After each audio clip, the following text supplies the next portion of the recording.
Saudari-saudara, para suster, bruder, fata, dan rekan imam yang dicintai Tuhan, berjumpa lagi dalam episode ketiga, pengantar kitab suci Perjanjian Lama. Dalam episode ini, kepada kita akan dihantar mengenai kitab Kejadian bagian awal. Kitab Kejadian bab 1-11 dan bab 12 hingga 50. Periode pertama dari kitab Kejadian. Kita akan melihat bagaimana pengenalan umat Israel akan Allah Yahweh ternyata mengalami pertumbuhan dan perkembangan. Pengenalan dan pertumbuhan tentang Allah Yahweh itulah yang meneguhkan perjalanan iman umat Allah Perjanjian Lama. Semoga kita bisa banyak memetik inspirasi iman dari episode ini. Selamat mendengarkan, selamat merenungkan, dan selamat berdoa.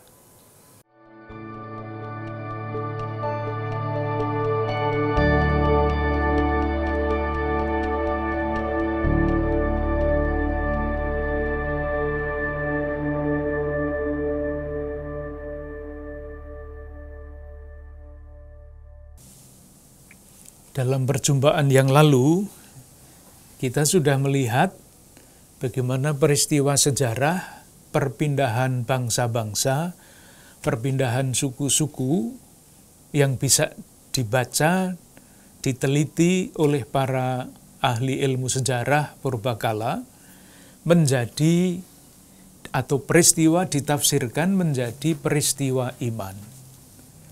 Abraham yang berpindah tempat karena alasan ekonomi di dalam kitab Kejadian bab 12 ayat 1-9 menjadi kisah panggilan Abraham. Apa yang mau dikatakan di dalam dinamika seperti ini, dengan dinamika seperti ini? Yang pertama, ini adalah awal dari pengenalan akan Allah yang maju pelan-pelan. Nanti Allah yang memanggil Abraham di sini ini akan dikenal dengan nama lain di dalam kitab Keluaran. Jadi mulailah pengenalan akan Allah yang berjalan pelan-pelan sesuai. Nah, inilah istimewanya perwahyuan Allah menyesuaikan dengan taraf kebudayaan dan daya tangkap bapa bangsa. Kesimpulan ini sangat penting. Pengenalan akan Allah, perwahyuan Allah itu tidak memaksakan, tetapi menyesuaikan dengan taraf kebudayaan dan daya tangkap para bapa bangsa ini. Dalam hal ini Abraham, Ishak, dan Yakub. Pesan yang kedua ialah bahwa Allah itu bekerja di dalam sejarah, melalui sejarah dalam arti yang seluas-luasnya. Ini juga sangat penting. Bukan hanya dulu, tetapi kesimpulan sekarang juga seperti ini. Allah berkarya, bekerja, melaksanakan karya keselamatannya di dalam sejarah. Sehingga, ini pesan penting ya, sehingga sejarah kita adalah sejarah karya keselamatan Allah. Silakan rasakan pernyataan ini. Sejarah kita, sejarah umat manusia adalah sejarah karya keselamatan Allah. Tantangannya adalah menemukan Allah di dalam sejarah. Para penulis Perjanjian Lama menemukan Allah di dalam peristiwa migrasi suku-suku itu. Ternyata Allah menuntun, melindungi, memberi jaminan. Moga-moga yang saya maksudkan jelas. Langkah berikutnya, nanti kalau ada kesempatan, silahkan membaca kitab Kejadian bab 12 sampai dengan bab 50. Sebetulnya kita hafal ceritanya atau ngertilah garis besarnya karena sudah sering diceritakan pada waktu kita masih mengikuti pelajaran agama dulu. Ceritanya begini dari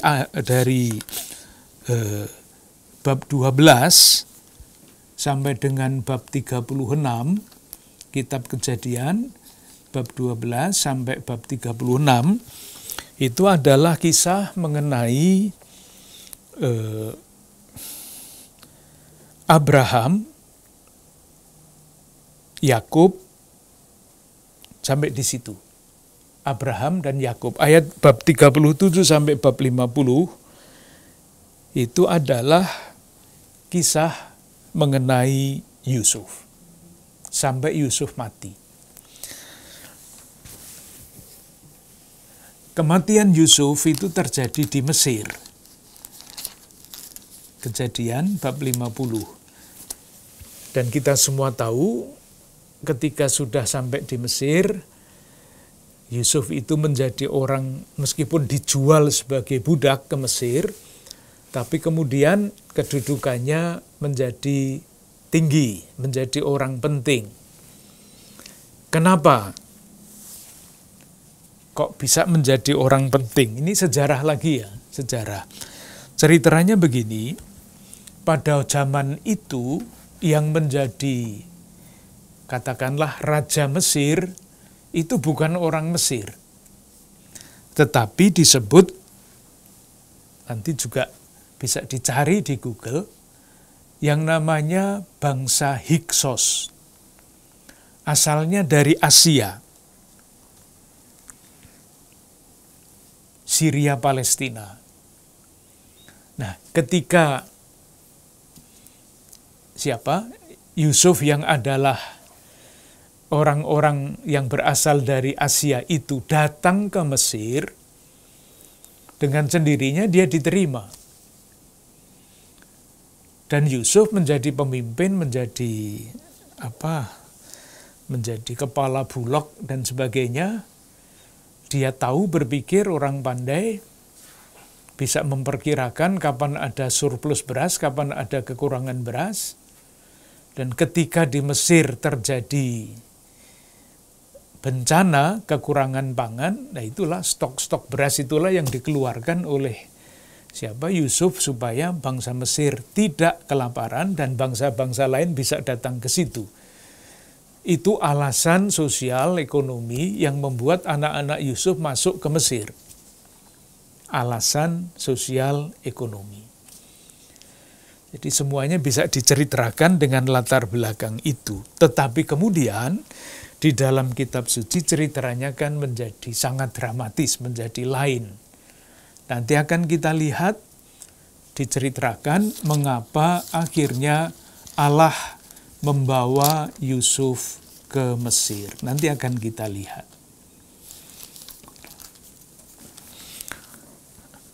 Sekarang kita coba melihat dalam bentuknya yang sekarang. Tadi kan saya mengusulkan dibaca bab 12 sampai bab 50 dengan kisah Yakub, anak-anak Yakub, Abraham, Yakub, dan akhirnya Yusuf sampai ke Mesir. Nah, dalam bentuknya yang sekarang ini, ada pendahuluan yang kita temukan di dalam kitab Kejadian, bab 1 ayat 11. Jadi kan sejarahnya mulai dari bab 12. Tetapi kemudian ada bab 1 kitab Kejadian sampai bab 11. Ini peranannya apa di dalam bentuknya yang sekarang ini? Secara singkat, peranan Kejadian bab 1 sampai bab 11 adalah menjadi pendahuluan. Pendahuluan dalam berbagai macam arti. 1. Pendahuluan bagi kitab Kejadian. Karena apa? Karena pada bab 1 sampai dengan bab 11 itu diceritakan asal-usul Abram. Saya tunjukkan beberapa ayat yang mempermudah, moga-moga. Jadi saya mau menunjukkan sekarang kitab Kejadian 1 sampai bab 11 itu pendahuluan untuk kisah Abraham. Artinya pada bab-bab itu ditunjukkan garis dari Adam manusia pertama sampai Abraham itu garisnya kayak apa. Ada banyak nama, saya tunjukkan yang penting-penting saja, supaya tidak bingung dengan berbagai macam nama ini. Silahkan lihat bab 5, Kitab Kejadian. Bab 5 ayat 1. Inilah daftar keturunan Adam. Jadi didaftar terus keturunan Adam. Saya loncat ke ayat 28. Jadi Adam bab 5 ayat 1, kemudian ayat 28. Setelah Lameh hidup 182 tahun, ia memperanakkan seorang anak laki-laki dan memberi nama Nuh kepadanya. Jadi muncullah Nuh. Ini disebut karena berkaitan dengan peristiwa air bah. Sekarang mulai dari Nuh, kita mau kemana? Bab 5 ayat 32. Setelah Nuh berumur 500 tahun, pasti tidak 500 tahun ya. Setelah Nuh berumur 500 tahun, ia memperanakkan Sem, Ham, dan Yafet. Ya sudah sampai di situ. Jadi Adam, Nuh mempunyai 3 anak, Sem, Ham, dan Yafet. Kita terus dengan 3 nama itu.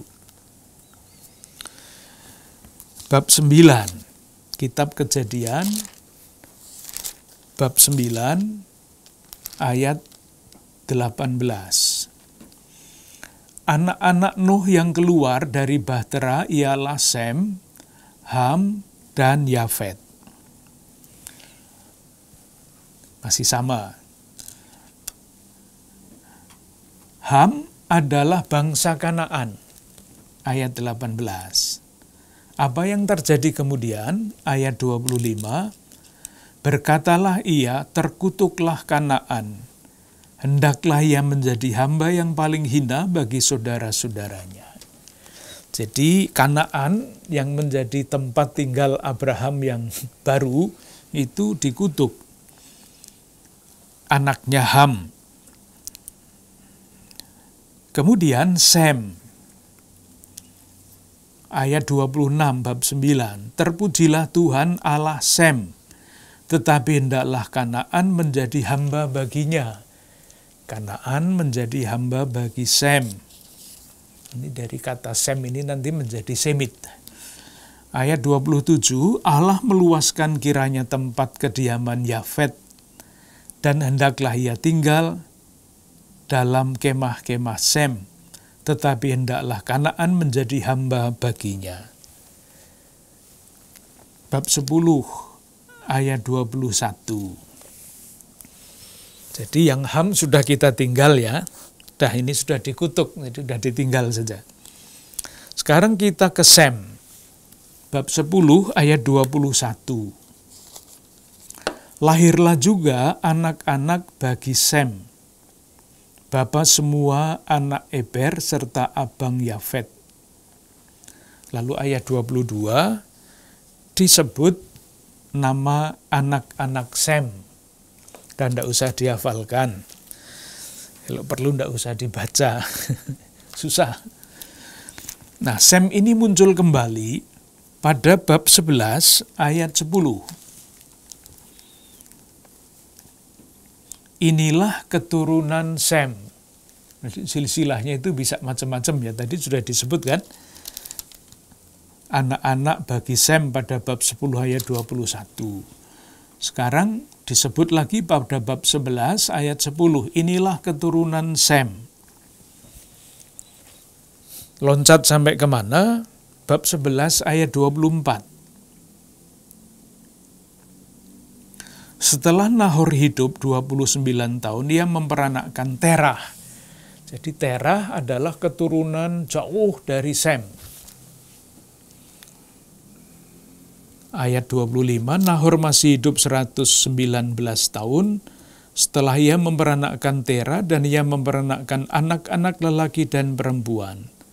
Setelah Terah hidup 70 tahun, ia memperanakkan Abram, Nahor, dan Haran. Jadi sampailah kita kepada Abram. Dari Adam turun sampai Nuh. Nuh mempunyai 3 anak, yang satu dikutuk. Lalu anak Sem itulah yang dijelaskan terus sampai kepada Terah.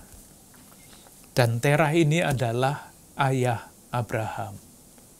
Dengan demikian sambung antara bab 1 sampai 11 sampai dengan bab 12 ayat selanjutnya.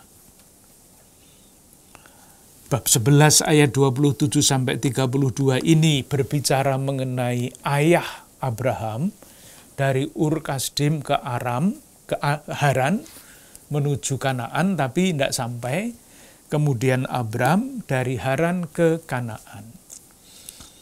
Jadi dengan demikian kita melihat yang pertama, Kejadian bab 1 ayat sampai dengan 11 adalah pengantar untuk panggilan Abraham. Itu yang pertama. Yang kedua, dalam bentuknya sekarang, kitab Kejadian bab 1 sampai dengan 11, ini adalah pengantar untuk seluruh kitab suci. Sampai dengan kitab Wahyu.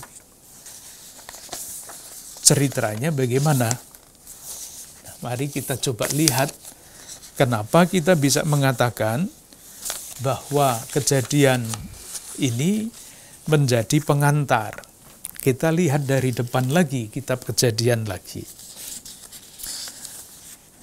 Kalau kita perhatikan, sesudah Allah menciptakan manusia, ditempatkan di Taman Eden, bab 3, kitab Kejadian bab 3, lalu ada buah terlarang.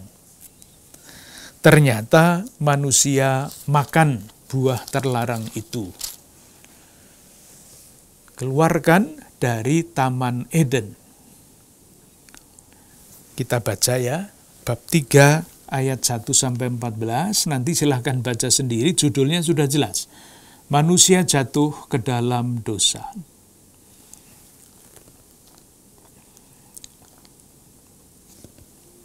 Karena jatuh ke dalam dosa, maka manusia dikutuk. Saya baca ayat 14. Lalu berfirmanlah Tuhan Allah kepada ular itu, karena engkau berbuat demikian, terkutuklah engkau dan selanjutnya. Sebelumnya dikatakan bahwa manusia itu ayat 12, manusia itu menjawab, perempuan yang kau tempatkan di sisiku, dialah yang memberi dari buah pohon itu kepadaku, maka ku makan. Ayat 30, ayat 17, lalu firman-Nya kepada manusia itu, karena engkau mendengarkan perkataan istrimu dan memakan buah pohon, yang telah kuperintahkan kepadamu jangan makan dan selanjutnya, maka terkutuklah tanah karena engkau. Jangan bersusah payah. Dengan bersusah payah engkau akan mencari rezekimu. Jadi karena dosa manusia dikutuk. Intinya itu. Apakah hanya itu? Tidak. Di tengah-tengah kalimat-kalimat ini ada bab 3 ayat 15. Kita baca, inilah yang menjadi yang disebut sekarang dengan istilah Injil yang pertama, kabar gembira keselamatan yang pertama, proto-evangelium. Aku akan mengadakan permusuhan antara engkau dan perempuan itu, antara keturunanmu dan keturunannya. Keturunannya akan meremukkan kepalamu, dan engkau akan meremukkan tumitnya. Ini ayat ini sekarang oleh Gereja Katolik dimengerti sebagai Injil awal. Dari mana? Lah ini, pernah melihat patung Bunda Maria yang menginjak ular? Lah ini, gambar itu, patung itu asal-usulnya di sini. Aku akan mengadakan permusuhan antara engkau itu ular ini, dan perempuan ini, antara keturunanmu dan keturunannya. Keturunan perempuan itu siapa? Yesus. Maka dulu pernah kita omong mengenai sensus plenior, suatu teks yang tafsirannya berkembang terus, akhirnya mencapai puncak makna. Nah, puncak makna itu di dalam Gereja Katolik, inilah janji penebusan yang pertama. Ketika keturunan ular itu, keturunannya akan meremukkan kepalamu. Tafsirannya, Yesus akan mengalahkan iblis. Jadi yang mau saya katakan begini, sesudah manusia berdosa, menerima kutukan macam-macam, yang diterima bukan hanya kutukan, tetapi janji keselamatan. Ini yang penting. Jadi tidak dibiarkan di dalam kedosaannya, diberi janji keselamatan. Nah, sesudah diberi janji terjadi apa? Ada peristiwa Kain dan Abel. Bab 4 ayat 1-16. Kain membunuh adiknya Abel. Ini kan dosa berikut. Sesudah Kain membunuhnya adiknya Abel, ia ketakutan. Saya baca bab 4 ayat 13. Kata Kain kepada Tuhan, hukumanku itu lebih besar daripada yang dapat kutanggung. Engkau menghalau aku sekarang dari tanah ini, dan aku akan tersembunyi dari hadapanmu seorang pelarian dan pengembara di bumi. Nah sekarang, maka barang siapa yang akan bertemu dengan aku tentulah akan membunuh aku. Itu kutukan orang yang membunuh adiknya. Apakah itu dibiarkan terjadi oleh Tuhan? Tidak. Ayat 15, bab 4. Firman Tuhan kepadanya, sekali-kali tidak. Barang siapa yang membunuh Kain akan dibalaskan kepadanya 7 kali lipat. Jadi Kain berdosa membunuh adiknya Abel, ketakutan, diberi janji baru, dilindungi. Lanjut, dosa manusia, bab 6, kejahatan manusia. Saya baca bab 6 ayat 5.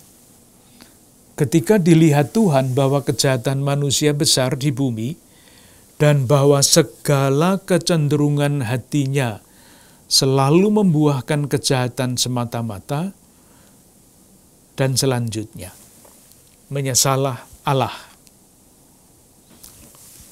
Lalu terjadi banjir besar. Sesudah banjir besar terjadi, apa yang terjadi?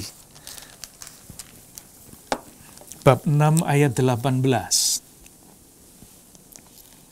Itu masih belum ada banjir, tetapi sudah perjanjian itu sudah disampaikan. Tetapi dengan engkau, artinya Nuh, aku akan mengadakan perjanjianku, dan kau akan masuk ke dalam bahtera itu. Bab 9, ayat 9. Nah ini perjanjiannya, sesudah air bah itu, bab 9 ayat 9. Sesungguhnya aku mengadakan perjanjianku dengan kamu dan dengan keturunanmu, dan dengan segala makhluk hidup yang bersama-sama dengan kamu. Dan selanjutnya, jadi air bah, manusia berdosa, dihukum, diberi janji baru. Apakah selesai di situ? Tidak. Bab 11 masih ada Menara Babel.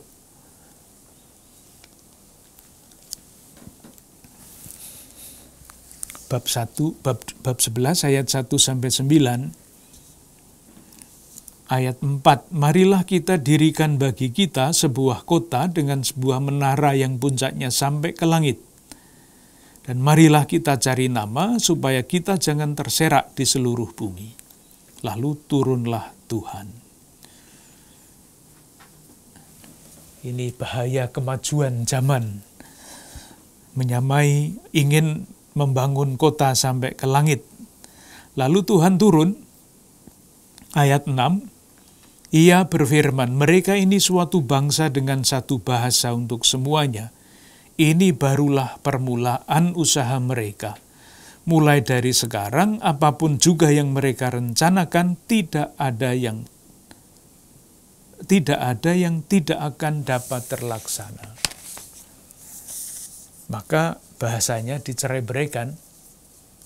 Nah, sesudah bahasa manusia dicerai-beraikan karena dosa Menara Babel ini, oleh pengarang kitab suci pada suatu titik tertentu dalam perkembangan kitab suci, ditempatkanlah panggilan Abraham.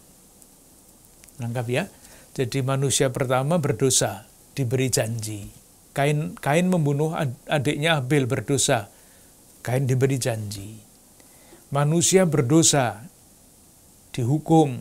Nuh diberi janji. Dosa lagi, Menara Babel. Janjinya kepada siapa? Kepada Abraham. Dengan demikian, sejarah karya keselamatan Allah itu mulai dengan panggilan Abraham, yaitu dengan panggilan Bapa-Bapa bangsa Israel. Dengan demikian, kalau kita mengerti dengan cara itu, lalu kita bisa mengatakan bahwa kitab Kejadian bab 1 sampai dengan bab 11 adalah pendahuluan dari seluruh karya penyelamatan Allah yang akan disempurnakan pada waktunya. Dan itulah yang diceritakan di dalam kitab Wahyu. Moga-moga jelas. Kita lanjutkan. Kita lanjutkan dengan apa ya? Sebentar. Ini.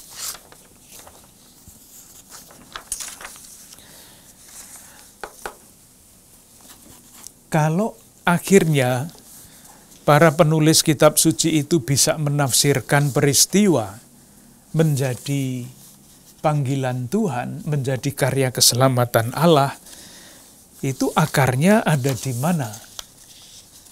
Kan tidak bisa begitu saja suatu peristiwa dimengerti sebagai karya keselamatan Allah. Jawabannya ada di sini, agama bangsa-bangsa. Kita coba lihat, tadi sudah kita cari asal-usulnya dari mana, sekarang kita coba lihat agama para bapa bangsa, agama Abraham, Ishak, dan Yakub itu seperti apa. Yang pertama, Allah para bapa bangsa itu disebut dengan nama El.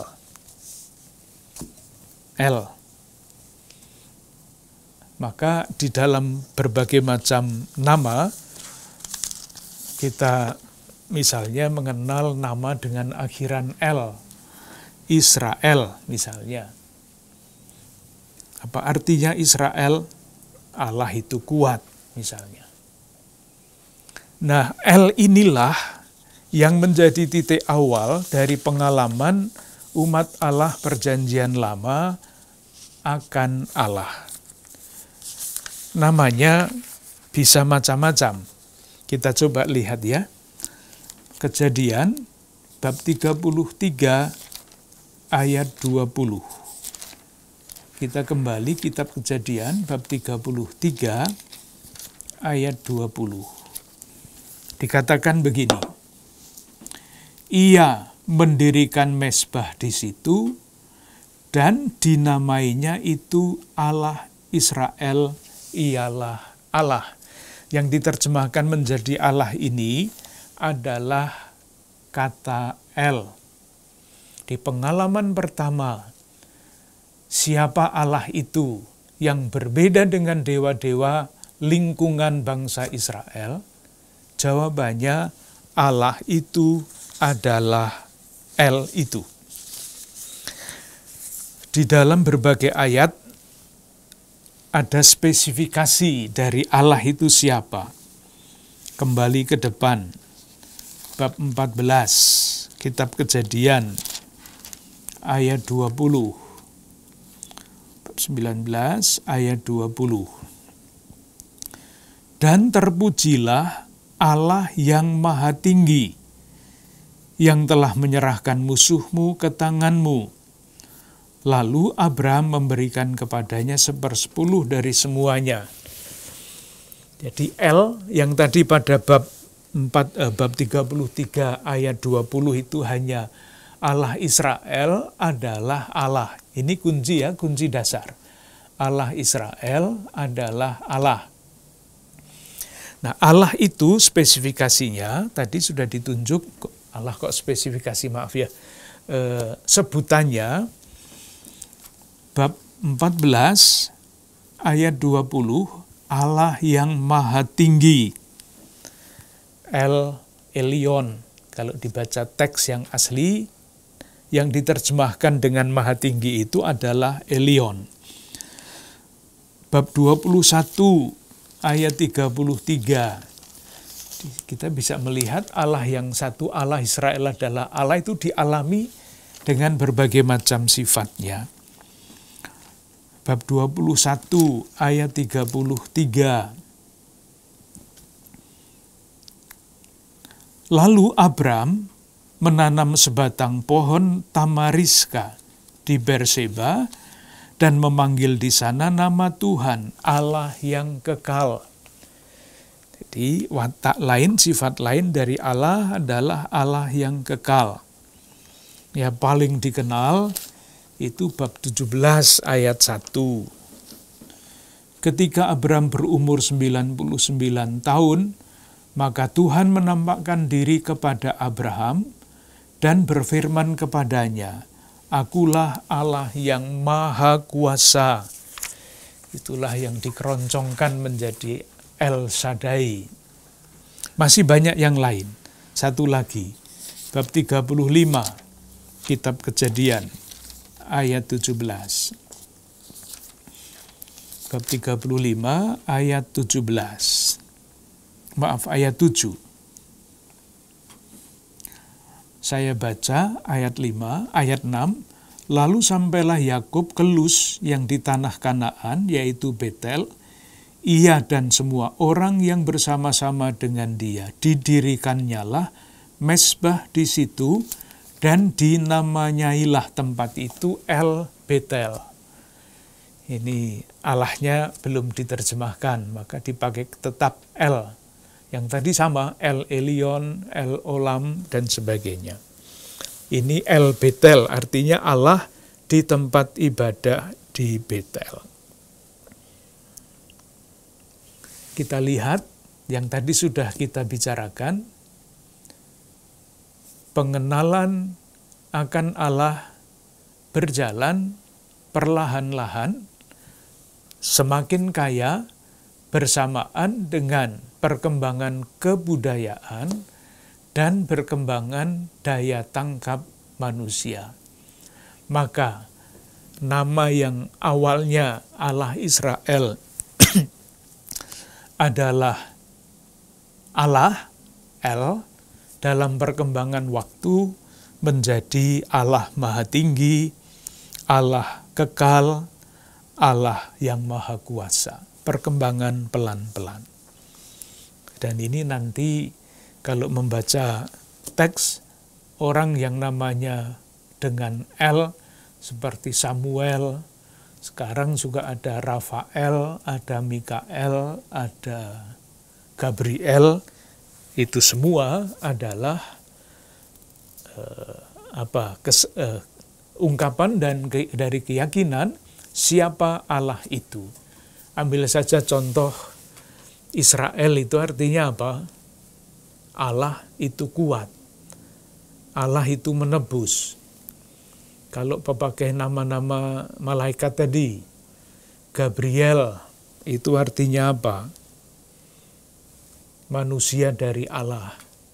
Mikael itu artinya apa? Siapa yang seperti Allah? Rafael itu artinya apa? Allah itu menyembuhkan.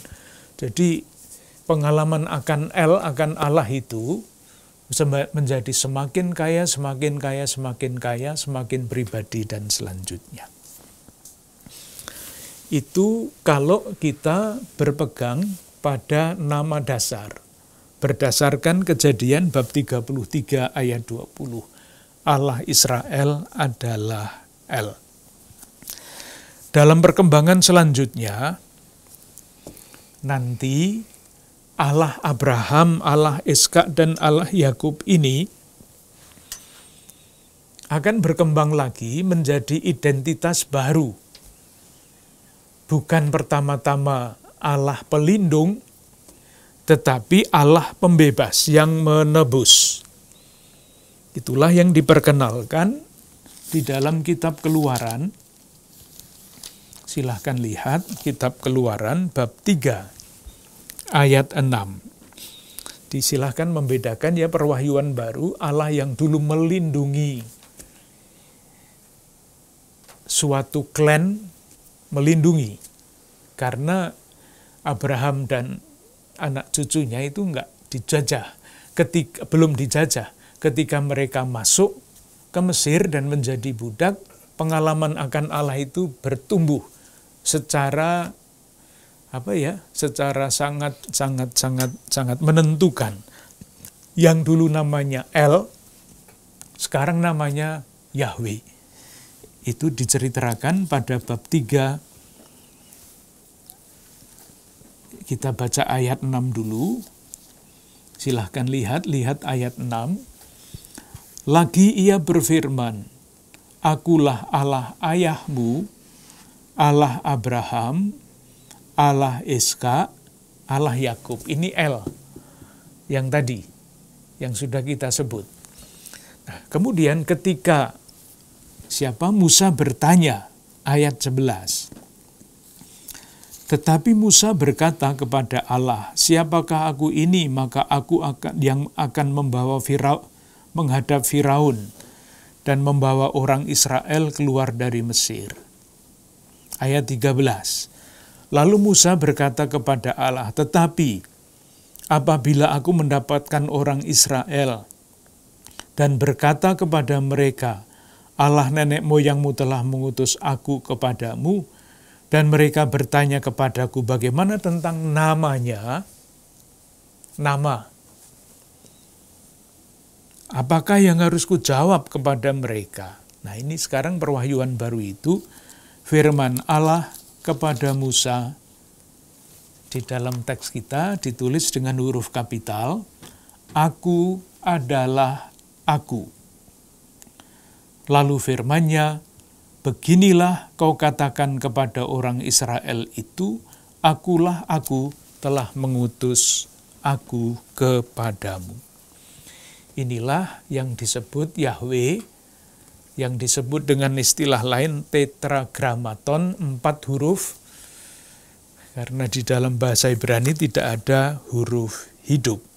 Jadi Allah Abraham, Allah Ishak, Allah Yakub, yang namanya El itu, sekarang mewahyukan diri sebagai Yahweh. Silahkan memperhatikan, kata yang kecil kelihatannya tidak ada artinya. Bagaimana tentang namanya? Kalau nama sudah disampaikan, sudah diberitahukan, itu dia akan disebut, akan diucapkan. Jadi kalau di sini Allah yang El itu mewahyukan namanya sebagai Yahweh, maka berarti Allah itu menyerahkan kepada manusia untuk memanggilnya. Sehingga Allah itu bukan rahasia lagi. Nanti menjadi alasan Allah itu bukan hanya Allah yang jauh, tetapi Allah yang dekat. Perkembangan kitab suci pada periode ini bagian yang terakhir dari bab 1. Di periode para bapa bangsa, ceritanya seperti itu, sekarang menjadi seperti ini, sekarang ya, perkembangannya sebelum menjadi seperti ini, seperti apa? Yang pertama, sampai tahap ini, jadi tadi kita membatasi 1800 sampai 1600 sebelum Masehi. Belum ada bagian apapun dari kitab suci Perjanjian Lama yang sudah tertulis. Belum ada. Tetapi apa yang ada? Sejumlah kisah. Jadi cerita-cerita mengenai macam-macam hal yang kita temukan pada Kejadian bab 12 sampai 50 itu sudah ada ceritanya. Tulisannya belum. Yang berasal dari para bapa bangsa diteruskan secara lisan. Turun-temurun sampai dengan zaman kerajaan. Jadi sekali lagi, peristiwanya ada, tafsirannya tertentu sudah ada, tafsiran atas cerita itulah yang diteruskan secara turun-temurun, secara lisan. Yang tertulis belum ada. Titik tolaknya adalah kisah-kisah sekitar para bapa bangsa, Abraham, Ishak, dan Yakub. Kapan cerita itu diteruskan secara lisan? Nah, silahkan membayangkan kalau orang-orang berkumpul, keluarga-keluarga berkumpul, ketika orang-orang beribadah, mereka bercerita tentang nenek moyang, tentang bapa bangsa mereka. Itu kesimpulan yang pertama mengenai penulisan kitab suci. Pertanyaan berikutnya, mengapa kelompok-kelompok atau keluarga-keluarga itu menceritakannya secara turun-temurun? Mengapa? Jawabannya ya seperti kalau kita menceritakan orang tua kita turun-temurun itu. Misalnya, menanamkan rasa bangga terhadap para perintis, nenek moyang. Mungkin melihat 1-2 teks ya daripada abstrak begitu. Konkret sekali. Silahkan melihat kitab Kejadian bab 10, bab 12 ayat 10 sampai 20. Kita lihat saja beberapa ayat-ayat 11. Abram di Mesir, nanti dibaca ceritanya menarik. Pada waktu ia akan masuk ke Mesir, berkatalah ia kepada Sarai istrinya, "Memang aku tahu bahwa engkau adalah seorang perempuan yang cantik parasnya. Apabila orang Mesir melihat engkau, mereka akan berkata, itu istrinya. Jadi mereka akan membunuh aku dan membiarkan engkau hidup. Katakanlah bahwa engkau adikku." Jadi di situ ditulis dengan sangat bagus ayat 11. Memang aku tahu bahwa engkau adalah seorang perempuan yang cantik parasnya. Jadi anak-anak cucu-cucu Sarai itu diingatkan, itu nenek moyangmu itu orangnya sangat cantik, itu kan membawa rasa kebanggaan yang besar. Bab 20 misalnya ayat 1 sampai 18 diulang-ulang terus cerita-cerita seperti itu. Abraham dan Abimelekh. Sama ceritanya seperti yang tadi. nenek moyang yang lain Ribka pada Kejadian bab 26. Kejadian bab 26 ayat 7. Ketika orang-orang di tempat itu bertanya tentang istrinya, ini tentang Iska, berkatalah ia, dia saudaraku, sebab ia takut mengatakan dia istriku, karena pikirnya, jangan-jangan aku dibunuh oleh penduduk tempat ini karena Ribka, sebab elok parasnya. Tuh salah satu alasan mengapa cerita-cerita tentang pribadi-pribadi itu disimpan. Untuk mewariskan kebanggaan, untuk menanamkan rasa bangga terhadap nenek moyang. Alasan yang lain, nanti silahkan juga membaca misalnya bagaimana Yakub itu sampai akhirnya mendapat berkat.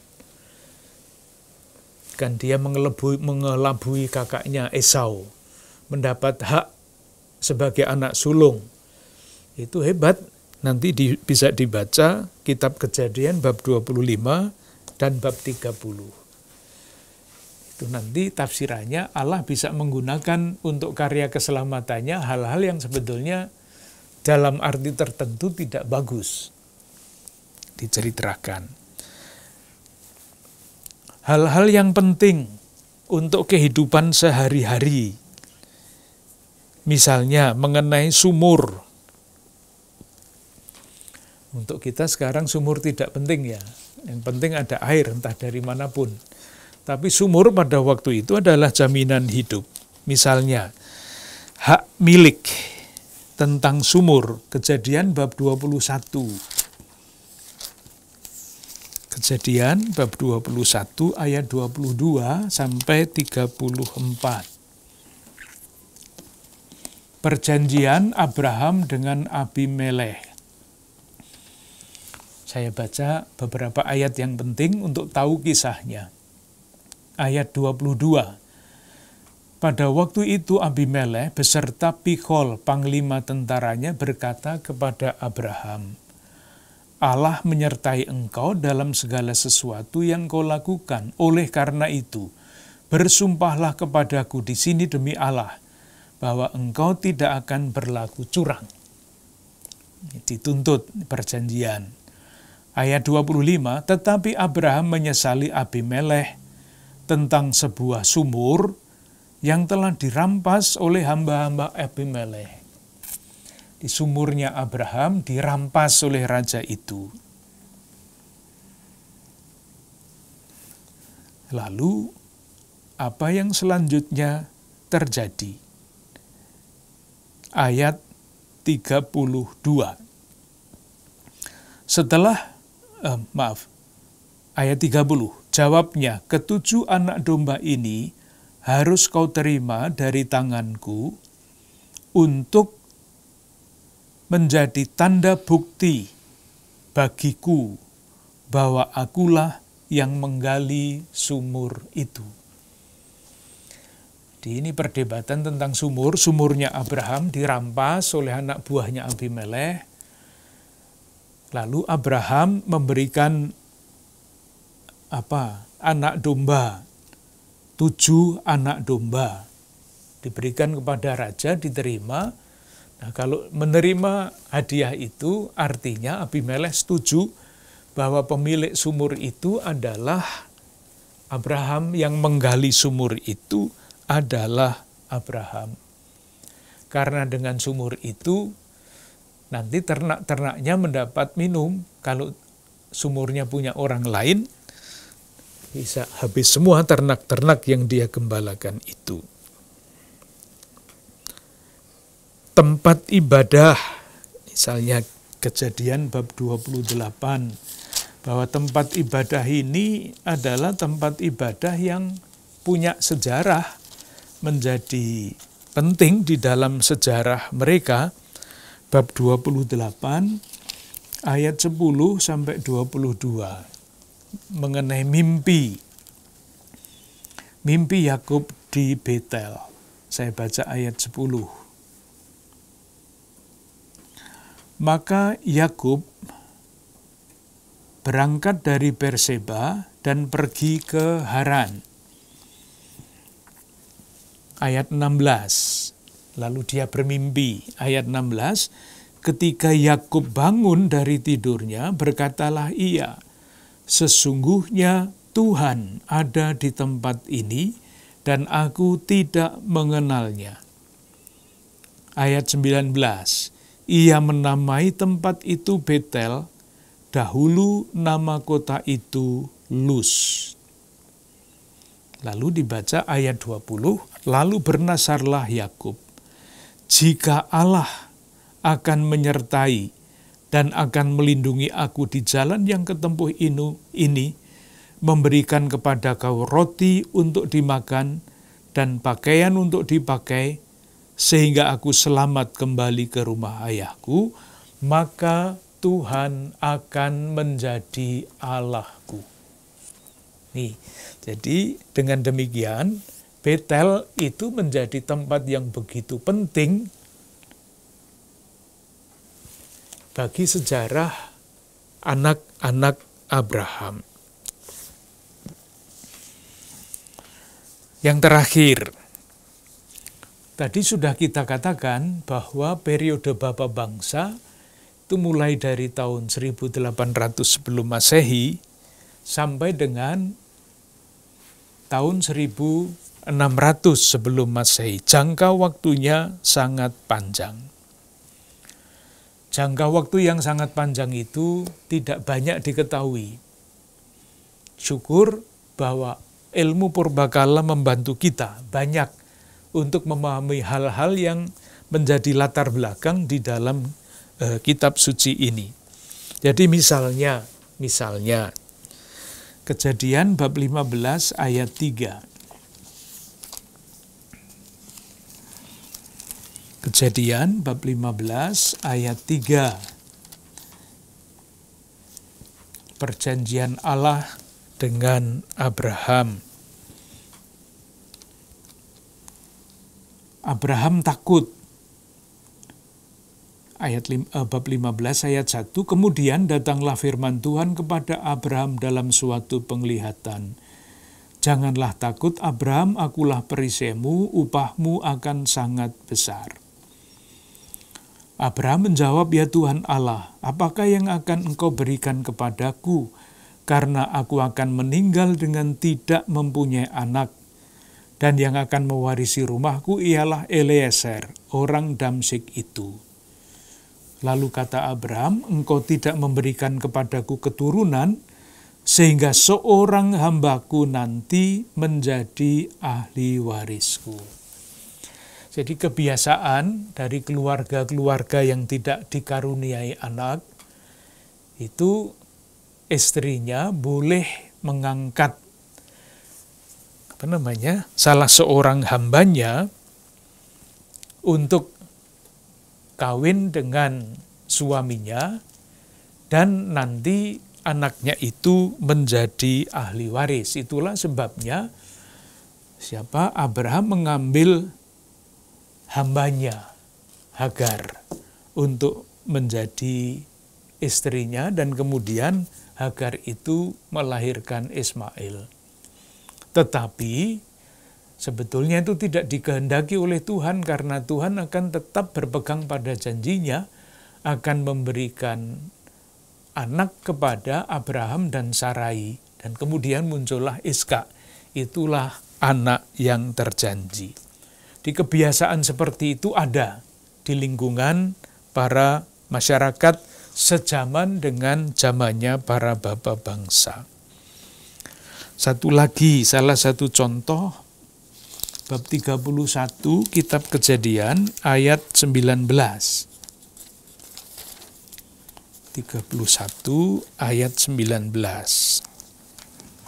Ini soal pencurian suatu benda yang namanya terafim. 31 ayat 19. Ini ceritanya begini. Adapun Laban telah pergi menggunting bulu domba-dombanya. Ketika itulah Rachel mencuri terafim ayahnya. Dan Yakub mengakali Laban, orang Aram itu, dengan tidak memberitahukan kepadanya bahwa ia mau lari. Demikianlah ia lari dengan segala harta miliknya. Ia berangkat menyeberangi sungai Efrat dan berjalan menuju Gilead. Yang namanya terafim di Mesopotamia itu adalah, kalau nanti melihat atlas kitab suci yang ada gambar-gambarnya, ini adalah patung berhala dewa keluarga. Jadi rupa-rupanya setiap keluarga ini mempunyai jimat lah kalau zaman sekarang. Dan dengan jimat itu dia menjadi sakti, menjadi kaya, menjadi segala macam. Nah kalau jimat itu dicuri oleh orang, bukannya yang punya itu yang akan mendapatkan berkat, tapi yang mencuri itulah yang akan mendapatkan berkat. Hal-hal seperti itu ada di latar belakang kisah-kisah ini. Jadi, kalau mau disingkat, kita akan merencanakan 3 ya. Sejarah masyarakat Timur Tengah pada waktu itu migrasi. Peristiwa sejarah ditafsirkan sebagai karya keselamatan Allah. Panggilan migrasi Abraham ditafsirkan sebagai panggilan Abraham. Tidak mempercayakan diri lagi pada keluarga, pada tanah, pada milik, tetapi andalannya adalah Allah. Siapa Allah itu? Namanya El. Umum sekali. Sebutannya bukan namanya, sebutannya El. El itu Allah dalam bahasa Arab, dalam bahasa kita, Allah. Tadi di dalam kitab Kejadian bab 33 ayat 20. Allah Israel adalah El, Allah. Dalam perjalanan waktu, pengalaman akan Allah itu berkembang. Menjadi Allah Maha Tinggi, menjadi Allah kekal, menjadi Allah Maha Kuasa, macam-macam. Pada suatu titik di dalam sejarah, yaitu ketika bangsa Israel dibebaskan dari Mesir, Allah menyatakan namanya. El masih jauh, tetapi ketika Allah itu menyatakan namanya, maka dia bisa dipanggil. Artinya Allah menyerahkan dirinya kepada manusia untuk dipanggil. Namanya Yahweh. Kalau dulu El itu adalah Allah pelindung yang mendampingi bangsa itu di dalam pengembaraan, Allah yang ini yang menyatakan namanya sebagai penyelamat, sebagai Yahweh itu adalah Allah pembebas, Allah penyelamat. Titik awal baru dari sejarah umat Allah Israel. Nah, pada periode ini belum ada teks kitab suci. Yang ada adalah kisah-kisah yang berkaitan dengan peristiwa-peristiwa penting di dalam sejarah, peristiwa-peristiwa penting di dalam berkaitan dengan pribadi-pribadi tokoh-tokoh sejarah itu.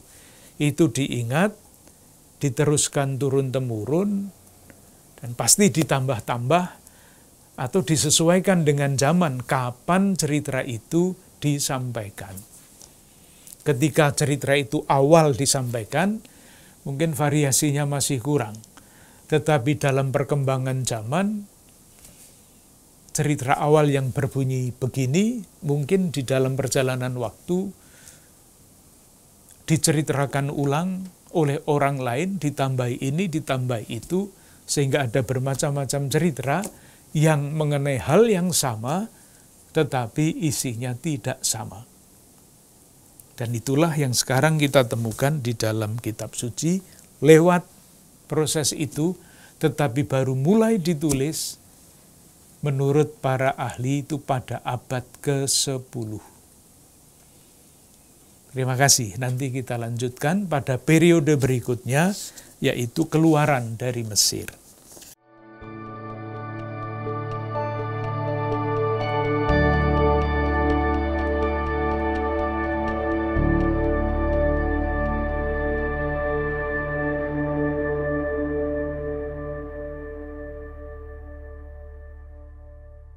Saudari-saudari yang terkasih, kita menangkap bagaimana kerelaan hati Abraham dan keluarganya untuk pergi meninggalkan tanah menuju tanah terjanji.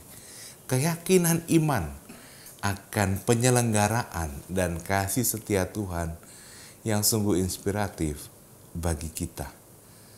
Kita akan melanjutkan pembahasan kitab Kejadian pada episode berikutnya, dan pasti akan semakin banyak inspirasi dan insight iman yang bisa kita dapatkan minggu depan. Terima kasih, mari kita mohon berkat Tuhan. Allah yang Maha Kasih mencurahkan kepada kita semua, keluarga-keluarga dan komunitas kita, rahmat kesehatan, damai sejahtera, dan perlindungannya yang tanpa batas, dalam nama Bapa, Putra, dan Roh Kudus. Amin. Selamat malam. Terima kasih.